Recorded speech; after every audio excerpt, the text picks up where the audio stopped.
Movie time with T-Bag introducing Happy Dad Day 2। आज हम बात करने वाले हैं एक हॉरर मिस्ट्री मूवी के बारे में जो कि साल 2019 में रिलीज हुई एंड जिसकी IMDb रेटिंग है 6.2 आउट ऑफ 10। दोस्तों, स्टोरी शुरू करने से पहले मैं बताना चाहूँगा, अगर आपने इस मूवी का फर्स्ट पार्ट नहीं देखा है तो पहले वो जाके देखिए, क्योंकि इस मूवी के बहुत से सीन पार्ट 1 से जुड़े हुए हैं। पार्ट 1 का वीडियो आपको डिस्क्रिप्शन में और वीडियो के एंड में मिल जाएगा। मूवी के शुरुआत में हमें कार्टर का फ्रेंड रायन दिखाया जाता है। कार्टर कौन है, ये जानने के लिए आपको पार्ट 1 देखना होगा। कार्टर का फ्रेंड रायन अपनी कार में सो रहा होता है, तभी उसके साइड से एक ट्रक हॉर्न बजा के निकलता है, जिससे उसकी नींद खुल जाती है और अब वो अपनी गाड़ी से बाहर निकलता है अपने हॉस्टल जाने के लिए। रास्ते में उसे एक ओल्ड लेडी मिलती है अपने कुत्ते के साथ। थोड़ा आगे एक लड़का स्केटबोर्ड से आ रहा होता है और एक लड़की भी मिलती है। वो अपने हॉस्टल के अंदर एंटर करता है तो वहाँ एक लड़का सैक्सोफोन बजा रहा होता है।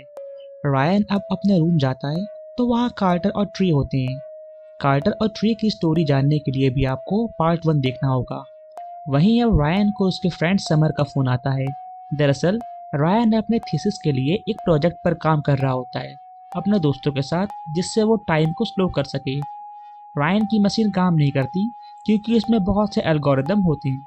समर बताता है कि हमारी मशीन ने कल रात को काम किया। ये जानकर रायन बहुत खुश होता है।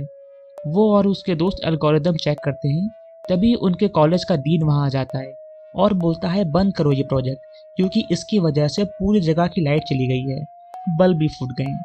ये सुन के रायन के दोस्त यहाँ से चले जाते हैं और रायन जाकर सोफा पर बैठ जाता है। तभी कोई उसके फ़ोन में उसकी फ़ोटो भेजता है। उसे लगता है बाहर कोई है। वो बाहर जाता है तो उसे एक और फ़ोटो आती है। वो वहाँ से थोड़ा आगे जाता है। आगे एक लैब होती है।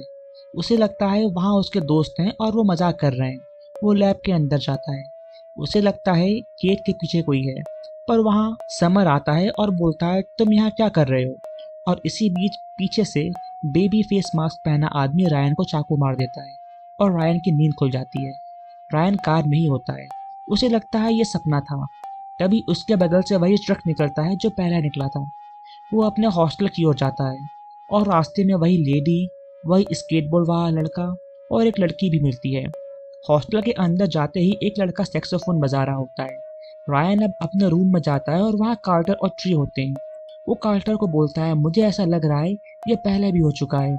कार्टर बिलीव नहीं करता, पर ट्री उस चीज़ से गुजर चुकी थी, तो वो रायन से पूछती है और रायन उससे बताता है कि क्या क्या हुआ। अब ट्री उसे सब बताती है जो उसके साथ हुआ था और बोलती है ये लूप अब मेरे अंदर से निकलकर तुम्हारे ऊपर आ गया है।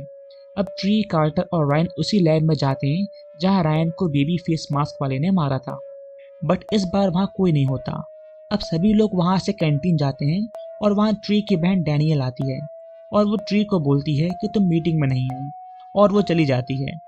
सब डिसाइड करते हैं कि अगर हमें कातिल को पकड़ना है तो रायन को किसी सेफ जगह ले जाना होगा, और कार्टर उन्हें बास्केटबॉल कोर्ट में मैच दिखाने ले जाता है ताकि वो भीड़ में सेफ रहे। वहाँ बहुत से लोग बेबी फेस मास्क पहने होते हैं क्योंकि वो ऑफिशियल मैस्कॉट होता है उनकी टीम का। पर कुछ देर बाद वहाँ एक इमरजेंसी सायरन बजता है और सभी को बाहर जाने के लिए बोला जाता है। भीड़ बहुत होती है और रायन अपने दोस्तों से बिछड़ जाता है। भीड़ में उसे वही आदमी दिखता है जो उसे मारना चाहता था। रायन वहाँ से बचकर भागता है और भागते हुए प्लेयर्स के ड्रेसिंग रूम में पहुंच जाता है। वहाँ बहुत से डमीज वही मास्क लगाए हुए थे। तभी पीछे से कातिल आता है और रायन को मारने के लिए अपना चाकू निकालता है, पर वहाँ ट्री आ जाती है और वो उस कातिल के सर पर वार करती है और वो बेहोश हो जाता है। अब कार्टर भी वहाँ आ जाता है। पार्ट 1 में एक कातिल टॉम्स और लॉरी बताए हुए थे। कार्टर और ट्री को लगता है अगर कातिल वो दोनों नहीं थे तो ये कौन है। वो उसका मास्क हटाते हैं तो वो होता है रायन का हमशक्ल। कुछ गलती के चलते उनका एक्सपेरिमेंट थोड़ा फेल हो जाता है और वो एक अलग डायमेंशन क्रिएट कर देते हैं और दूसरे डायमेंशन का रायन भी यहाँ आ जाता है। टाइम साइकिल खराब ना हो इसलिए वो इस डायमेंशन का रायन को मारना चाहता है। दूसरे डायमेंशन का रायन बोलता है कि उस रायन को मार दो, नहीं तो सब कुछ बिगड़ जाएगा। पर इस डायमेंशन का रायन बोलता है नहीं, मशीन मैंने बनाई है और मुझे पता है इसे कैसे ठीक करना है। दूसरा रायन बोलता है मत करो, तुम सब खराब कर रहे हो। अब सभी लोग इस डायमेंशन के रायन को मना करते हैं। इसी बीच कॉलेज का डीन भी आ जाता है पर रायन ने मशीन चालू कर दी थी। जैसे ही डीन मशीन बंद करने जाता है वो मशीन एक्टिवेट हो जाती है और सब अपनी जगह से दूर जाके गिर जाते हैं। अब सीन चेंज होता है और कुछ देर बाद ट्री दिखाई जाती है जिसकी नींद खुलती है और वो कार्टर के बेड पर होती है। उसी टाइम उसका फ़ोन बजता है और वो बहुत तेज चिल्लाती है कि रायन, तुमने फिर से मुझे वापस मेरे टाइम लूप में भेज दिया। अब वो टाइम लूप एक बार फिर से ट्री के ऊपर आ जाता है, लेकिन कार्टर, रायन और बाकी सब लोग के लिए वो एक न्यू दिन होता है। उन सबको कुछ भी पता नहीं होता। कार्टर के अलावा ट्री को कोई नहीं जानता था, पर ट्री सबको जानती थी। ट्री कार्टर और रायन को लेके अपना हॉस्टल जाती है लॉरी को मारने, क्योंकि पार्ट 1 में किलर लॉरी होती है। रास्ते में एक बार फिर उसके साथ वही सब होता है, पर ट्री जैसा ही अपना हॉस्टल में एंटर करती है तो इस बार ट्री की बहन नहीं आती। उसे थोड़ा अजीब लगता है। अब वो अपने रूम में जाती है और लॉरी को बोलती है कि कहाँ है वो कपकेक जिसमें तुमने जहर मिलाया है मुझे मारने के लिए। लॉरी बोलती है मैंने तो कोई कपकेक नहीं बनाया, और वो कार्टर को हाय बोल के चली जाती है। ट्री को ये सब अलग लगता है क्योंकि पार्ट 1 में और दूसरे डायमेंशन में लॉरी कार्टर को जानती ही नहीं थी, पर इस डायमेंशन में लॉरी का फ्रेंड होता है कार्टर। अब ट्री कार्टर, रायन और बाकी सबको लेके कैंटीन जाती है। वहाँ वो उन्हें सारे इंसिडेंट्स के बारे में बताती है, रायन के प्रोजेक्ट के बारे में बताती है। तभी वहाँ ट्री की बहन कम फ्रेंड डैनियल आ जाती है और आके कार्टर को किस करती है। ट्री ये देख के शॉक हो जाती है क्योंकि पार्ट 1 में ट्री का बॉयफ्रेंड होता है कार्टर और डैनियल उसे नहीं जानती, पर इस डायमेंशन में डैनियल का बॉयफ्रेंड कार्टर होता है। अब ट्री को उसके डैड का कॉल आता है और वो यहाँ से चली जाती है और रायन को बोलती है 3 बजे मुझे लैब में मिलना अपने मशीन के पास। ट्री अब अपने डैड के पास पहुँचती है और उनसे बात करती है क्योंकि ट्री का आज बर्थडे होता है। वहीं थोड़ी देर बाद ट्री की मॉम भी आ जाती है। ट्री उन्हें देख के बहुत खुश होती है और बहुत रोती भी है। उसकी मॉम को लगता है कि पता नहीं इसे क्या होगा, क्योंकि दूसरे डायमेंशन में ट्री की मॉम बहुत पहले ही मर चुकी होती हैं और इस डायमेंशन में वो जिंदा होती हैं। ट्री बहुत ही ज़्यादा खुश होती है। अब अगले सीन में हमें रायन और कार्टर लैब में दिखाए जाते हैं, जो वो मशीन पूरी रेडी कर चुके होते हैं। वो एक्सपेरिमेंट स्टार्ट कर देते हैं, पर ट्री वहाँ आके वो मशीन बंद कर देती है क्योंकि अब वो दूसरे डायमेंशन में नहीं जाना चाहती, क्योंकि यहाँ उसकी मॉम भी जिंदा है और उसकी रूम पार्टनर लॉरी भी उसके साथ अच्छे से रहती है। बस इस बार उसके साथ कार्टर नहीं होता। कार्टर उसकी बहन का बॉयफ्रेंड होता है। पार्ट 1 में ट्री का अफेयर उसके टीचर के साथ भी होता है, पर इस डायमेंशन में ट्री का टीचर का अफेयर लॉरी के साथ होता है। ट्री मशीन बंद करके लैब से बाहर जाती है। उसके पीछे कार्टर भी आता है और वो ट्री को बोलता है तुम अभी तक वापस जाना चाहती थी, अब तुम्हें क्या हुआ। तो वो उसे सब बताती है कि यहाँ मेरे पास सब कुछ है, पर कार्टर उसे समझाता है कि ये तुम्हारा डायमेंशन नहीं है, तुम किसी और की ज़िंदगी जी रही हो। अब ट्री को रियलाइज़ होता है और वो डिसाइड करती है कि वो दूसरे डायमेंशन में जाएगी। अब रात होती है और ट्री की बहन उससे पार्टी में जाने को बोलती है। वहीं टीवी में न्यूज़ आती है कि जॉन टॉम्स, जो पार्ट 1 में कातिल होता है, वो उस हॉस्पिटल में है। ट्री उससे मारने हॉस्पिटल जाती है और कुल्हाड़ी निकालती है। वहाँ उसे गार्ड देख लेता है और उसका हाथ बांध देता है, पर वो मास्कमैन आकर उस गार्ड को मार देता है। ट्री वहाँ से भाग जाती है। ट्री को लगता है कि ये लॉरी है, पर लॉरी तो लिफ्ट से बाहर आती है और वो ट्री को उस फेस मास्क वाले इंसान से बचाती है। वो किलर लिफ्ट के वायर काट देता है। ट्री और लॉरी दूसरे फ्लोर में पहुंच जाते हैं जहाँ कंस्ट्रक्शन चल रहा था, पर वो मार्क्समैन लॉरी को मार देता है। ट्री भागते हुए छत पर पहुंच जाती है और नीचे गिर जाती है। अब उसकी एक बार फिर नींद खुल जाती है। अब वो रायन और उसके सभी दोस्तों के पास जाती है और उनको मशीन सही करने को बोलती है। रायन बोलता है हमें कई एल्गोरिदम याद करना पड़ेंगे, पर एक बार मरने के बाद हम सब रीसेट हो जाएंगे। पर ट्री को सब याद रहता है, तो वो डिसाइड करते हैं कि सारे एल्गोरिदम ट्री याद रखेगी। एंड ट्री डिसाइड करती है मास्कमैन से मरने से बेहतर खुद ही अपने आप को मार लिया करूँगी। बीच बीच में वो कई बार कार्टर और डैनियल को देख के जेलस भी होती है, क्योंकि दूसरे डायमेंशन में कार्टर ट्री का बॉयफ्रेंड था। अब एक बार और ट्री की नींद खुलती है। इस बार ट्री बहुत वीक होती है और बेहोश हो जाती है। कार्टर उसे हॉस्पिटल ले जाता है और अब वही सीन रिपीट होता है जो मूवी के पार्ट 1 में हुआ था। ट्री का डॉक्टर आता है और वो उसे बताना चाहता है, पर ट्री खुद ही बोल देती है कि मेरी रिपोर्ट्स ऐसी है कि मुझे मर जाना चाहिए था। अब उसे याद आता है कि लॉरी मरने वाली है और वो बेड से उठकर बाहर भागती है। वो जैसे ही रूम के बाहर जाती है तो लॉरी मर चुकी होती है और पीछे मास्कमैन होता है। ट्री उसे गोली मार देती है और वो होता है टॉम्स, फर्स्ट मूवी का कातिल। पर उसके पीछे एक और मास्क पहना इंसान होता है। वो ट्री को पकड़ लेता है, पर ट्री ऑक्सीजन सिलेंडर में गोली मार के एक बार फिर मर जाती है। उसकी फिर नींद खुलती है। अब वो सारे एल्गोरिदम्स रायन और उसके दोस्त को बताती है। सब देख के चौंक जाते हैं और उनको सही एल्गोरिदम मिल जाता है। सब बहुत खुश होते हैं। अब वो एक्सपेरिमेंट स्टार्ट करते हैं, पर उसमें एक वायरस आ जाता है। रायन बोलता है मुझे 6 से 7 घंटे चाहिए उस वायरस को रिमूव करने के लिए। ट्री उसे टाइम दे देती है। अब वो अपने पेरेंट्स से मिलने जाती है और उनको बोलती है मुझे यहाँ सही नहीं लग रहा, हम यहाँ से कहीं दूर चल सकते हैं। दूसरी ओर रायन वायरस रिमूव कर देता है और वो एक्सपेरिमेंट स्टार्ट कर देते हैं। वहीं ट्री और उसके पेरेंट्स दूर चले जाते हैं और वो रुकने के लिए होटल देखते हैं।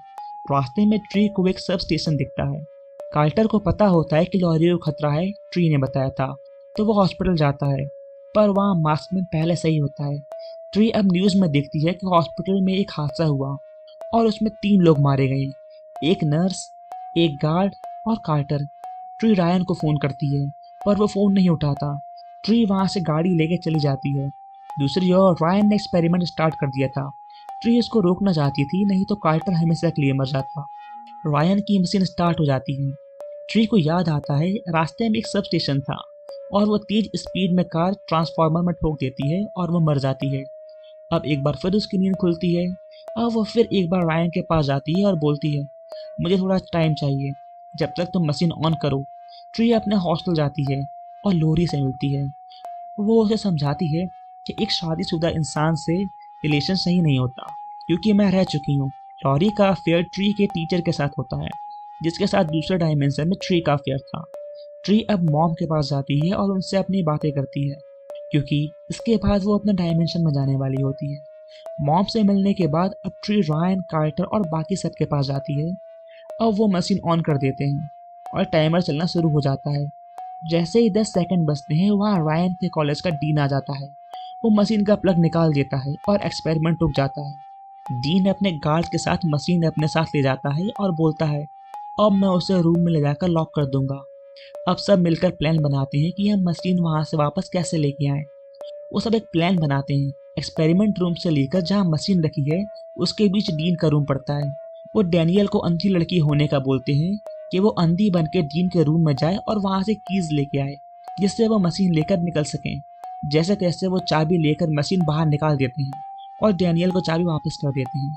अब वो मशीन वापस ले आते हैं। ट्री बोलती है अगर मैंने लॉरी को नहीं बचाया तो वो कातिल लॉरी को मार देगा। वो हॉस्पिटल जाती है, गार्ड से गन छीनती है और लॉरी के पास पहुंचती है। वहाँ टॉम्स यानी पहले पार्ट का कातिल होता है। ट्री उसको मारकर लॉरी को ले जाती है। वहीं दूसरी ओर कॉलेज की लाइट्स ऑन ऑफ होती है और डीन को पता लग जाता है कि ये सब नाटक था और उन लोगों ने मशीन चुरा ली है। वो गार्ड को लेकर एक्सपेरिमेंट रूम में जाता है। रायन के दोस्त गेट के पीछे सोफा लगा देते हैं। वहीं ट्री और लॉरी के सामने मास्कमैन आ जाता है। वो अपना मास्क निकालता है और वो ट्री का टीचर होता है और इस डायमेंशन में लॉरी के साथ उसका अफेयर होता है। ट्री बताती है इसकी वाइफ को तुम्हारे रिलेशन के बारे में पता था, इसलिए ये उस किलर को भगा रहा था जिससे ब्लेम लॉरी तुम पर आ जाए। वहीं पीछे से टीचर की वाइफ आ जाती है और वो लॉरी को गोली मार देती है और टीचर ट्री को धक्का मार के गिरा देता है। उसकी वाइफ बोलती है तुम इसे मारना चाहोगे, पर वो अपनी वाइफ को ही गोली मार देता है और बोलता है मुझे तो डाइवोर्स चाहिए था। अब वहाँ कार्टर आ जाता है और ट्री उठकर भाग जाती है। उसका टीचर उसका पीछा करता है और वो एक रूम में पहुंच जाते हैं। वहाँ एक इलेक्ट्रोमैग्नेटिक मशीन होती है जिससे उसके टीचर की मौत हो जाती है। अब सीन चेंज होता है।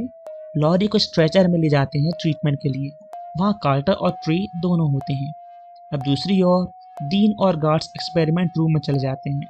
रायन के फ्रेंड्स कोशिश करते हैं रुकने का, पर एक्सपेरिमेंट कंप्लीट हो जाता है। अब सीन चेंज होता है और हमें सभी लोग जमीन में गिरे हुए दिखते हैं। हाँ, ट्री और कार्टर भी होते हैं। ट्री कार्टर के सामने अपनी बहन डैनियल का नाम लेती है।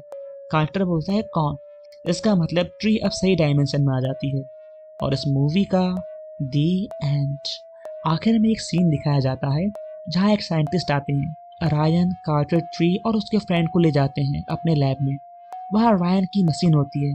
वो बोलते हैं हमें इस मशीन के बारे में बहुत कुछ जानना है, हमें इसमें आपकी हेल्प चाहिए। साइंटिस्ट बोलता है बस हमें एक टेस्ट सब्जेक्ट चाहिए जिस पे हम ये एक्सपेरिमेंट कर सकें। ट्रे बोलती है कोई है जो इस काम के लिए परफेक्ट है और हमें दिखाई जाती है डैनियल। और फाइनली इस मूवी का दी एंड।